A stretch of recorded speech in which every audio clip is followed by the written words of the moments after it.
Or sold real estate, you may have put your trust in a realtor. A longtime business owner says one agent broke that trust. The Colorado Division of Real Estate is now investigating after 9 Wants to Know uncovered an unusual real estate deal. Jace Larson joins us. Jace, this centers around one foreclosure. Adele, that's right. This all started when a Jefferson County realtor listed a very small dance clothing store.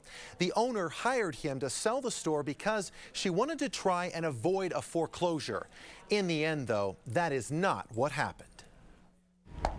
There's no wood in there, folks. Everybody thinks that there's wood in the point shoe and the toes, but there's none. Her store became her life. Because that's kind of cute. Carol Price opened classical dancewear the year after Fame was a hit movie. 29 years, February 2nd. She did it with only $5,000. I knew I would never get rich selling tights. I mean, you just can't. Carol Price grew her business in the 80s.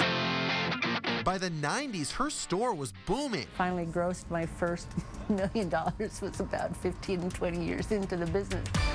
But the music stopped in 2008. When the economy crashed, so did her profits. This is a hard thing to let go of. She knew this sign couldn't hang forever. It's been a nice run. I love all my customers. We had some wonderful people for all these years. Carol's family helped her hire a real estate agent in hopes of avoiding a looming foreclosure. They hired Jefferson County Realtor Mark Dyson. He's very charming and he seems very nice. Weeks went by with no offer. Then, 8 days before the foreclosure auction, Realtor A.J. Stifler and her client, Dustin Jansen, made a $250,000 offer. Carol quickly countered for $289,000 and waited. Mysteriously, she never heard back from her realtor. Believe me, I asked this gentleman several times during the course of this, what if people stall? What if people don't, we show the building and they don't want to buy it?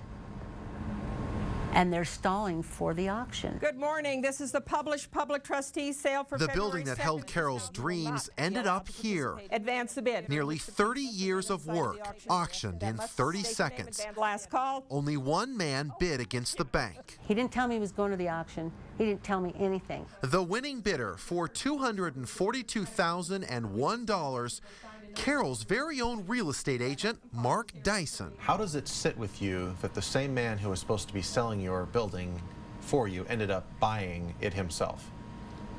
It just doesn't seem right. There's nothing in Colorado law that prohibits that broker from them buying a property at a foreclosure auction. But we discovered days after the auction, Dyson agreed to sell the property to the same man who made the first offer to Carol, Dustin Jansen. He paid $15,000 more than his original offer. The state is now looking into the deal after a 9 Wants to Know investigation revealed something else. Dustin Jansen made a second offer to buy Carol's property before the foreclosure, but it was an offer that her realtor Mark Dyson kept quiet. We learned yesterday that he made an additional offer that your realtor never told you about. Really? State law requires real estate agents to present all offers, but Dyson admits he didn't do that. Mark, I'm Jace. Forget it. Why? Forget it, bud. Mark, why don't you tell us? No. Why didn't you tell Carol about that second offer? But previously, he told us on the phone he thought the bank wouldn't stop the foreclosure. How often does a bank pull a foreclosure at the very last second? Oh, all the time. They can continue the sale or pull the sale right up until 10 o'clock on a Wednesday morning, and that's when our foreclosure sales are held. Donated. Regardless, Carol guesses little will change. Her final sale has already ended. I think you saw a sap, and I'm not into that stuff. All I wanted to do was my business.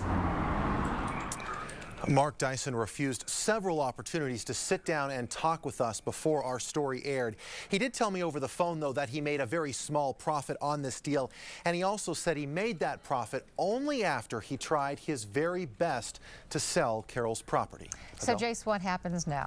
Well, the Colorado Division of Real Estate will conduct its investigation. It could decide that he's done nothing wrong, or if it decides that he did break one of the laws, it could send him a letter of reprimand, or it could also revoke his license.